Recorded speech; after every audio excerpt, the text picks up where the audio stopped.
not afraid to admit when I'm wrong. In fact, I'd rather know the truth, even if it means that I'm wrong. And so with that, I'll say I was completely wrong about Trump. The media played me. They played me really good. You see, I was a Bernie Sanders supporter. I loved Bernie. I had the t-shirts and everything because I saw a politician who really cared about the people, and I was going to vote for him until something odd happened. I had no idea why Trump was running for president. I just knew he got in Bernie Sanders' way. He seemed like an egotistical guy who just wanted more power and clout. The news talked about how he played too much golf. I watched SNL a lot, and they constantly made fun of him, showing clips of him kind of appearing to be a madman, and I bought it up. In fact, the mere mention of Trump triggered me pretty bad. But then March 2020 happened, and I needed answers because something was off. I needed to know who the good guys were and who the bad guys were, and who I should trust. So I was watching online and every media source I could find, and I finally decided I would watch the White House briefings live and listen to Trump speak live so I could see for myself, was he a good guy or a bad guy?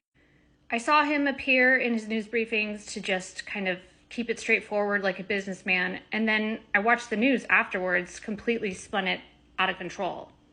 They made it seem like he was saying things that I know he didn't say. It was bizarre to see in real time.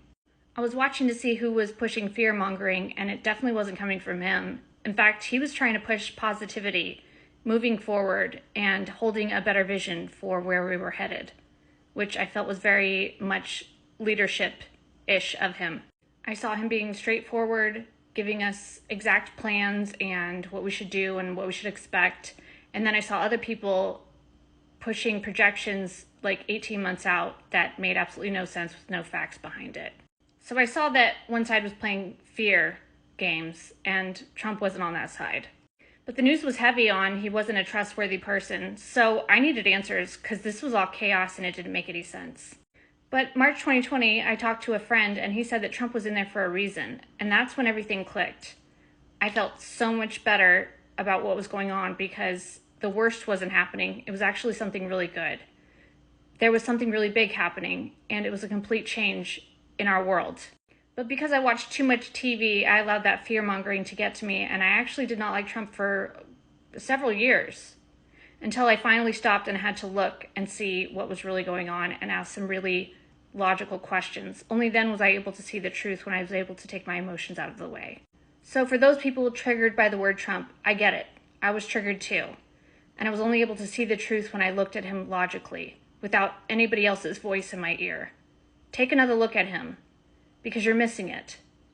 You're missing being alive during one of the greatest times in world history, because power is returning to the people in the form of new technology that will shift our world entirely.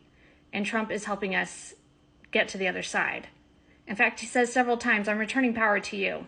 He's going up against some really bad people. And that's why we saw the events of Saturday when they tried to get rid of him. There are few presidents that go against this level of darkness, and he will go down as the greatest president in American history because of what he's done for us. He never took money when he was a president, and he still wants to be president even after everything that happened. If you don't see the kind of person he is now, one day you will.